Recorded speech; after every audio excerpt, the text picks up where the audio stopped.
The Mitten by Jan Brett. Clayton County Walk and Read, move along and read with the story. Click on the QR code to listen to the story as you walk along the trail. The Mitten, a Ukrainian folktale adapted and illustrated by Jan Brett.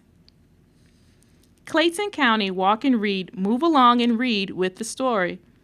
Click on the QR code on each sign to hear the story read. Be sure to look at what is going on in the mittens and walk to the next slide. Once there was a boy named Nicky who wanted his new mittens made from wool as white as snow. Jump up and down to the next slide. At first, his grandmother, Baba, did not want to knit white mittens. If you drop one in the snow, she warned, you'll never find it. But Nicky wanted snow white mittens, and finally, Baba made them. Knit some mittens while walking to the next slide.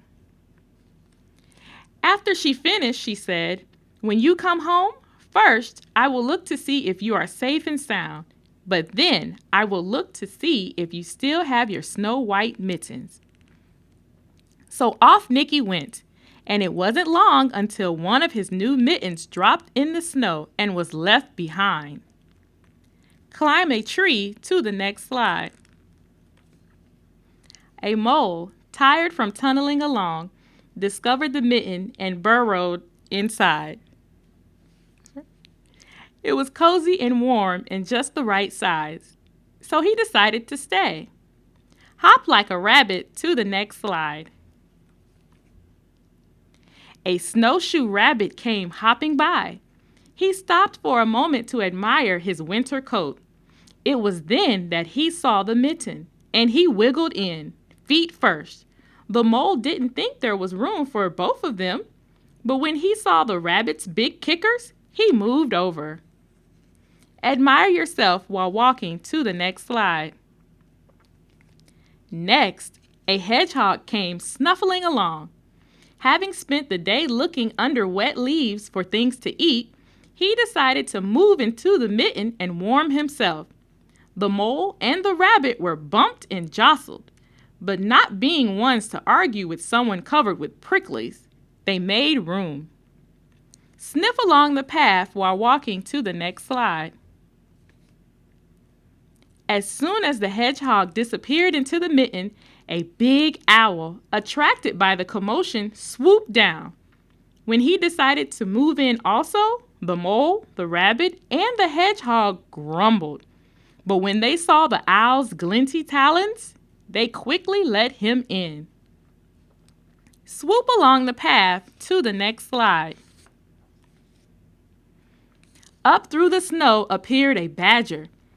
He eyed the mitten and began to climb in. The mole, the rabbit, the hedgehog, and the owl were not pleased. There was no room left, but when they saw his diggers, they gave him the thumb. Dig along the path to the next slide. It started snowing, but the animals were snug in the mitten. A waft of warm steam rose in the air, and a fox trotting by stopped to investigate. Just the sight of the cozy mitten made him feel drowsy. The fox poked his muzzle in.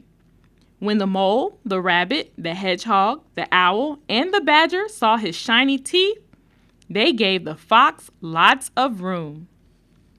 Trot like a fox to the next slide. A great bear lumbered by. He spied the mitten all plumped up. Not being one to be left out in the cold, he began to nose his way in. The animals were packed in as tightly as could be. But what animal would argue with a bear? The mitten swelled and stretched. It was pulled and bulged too many times its size. But Baba's good knitting held fast. Walk like a bear to the next slide. Along came a meadow mouse, no bigger than an acorn. She wriggled into the one space left and made herself comfortable on top of the great bear's nose. Look for your mitten to the next slide. The bear, tickled by the mouse's whiskers, gave an enormous sneeze. Achoo! The force of the sneeze shot the mitten up into the sky and scattered the animals in all directions. Sneeze and blow to the next slide. On his way home, Nicky saw a white shape in the distance. It was the lost mitten silhouetted against the blue sky. Catch your mitten and run to the next slide. As he ran to catch his snow-white mitten, he saw Baba's face in the window. First, she looked to see if he was safe and sound, and then she saw that he still had his new mittens. Check your friends for their mittens to the next slide. Laugh at the mittens while walking to the next slide. Special thanks to Clayton County Public Schools International Center for Translation Assistance. Thank you for joining us. If you enjoyed this story, see the other stories at Reynolds Nature Preserve, International Park, Jester's Creek, Headquarters Library, Gerald Matthews Complex. Please post a picture of your group on Instagram with the hashtag #CCWalkAndRead and tag Clayton Library and Clayton County Parks.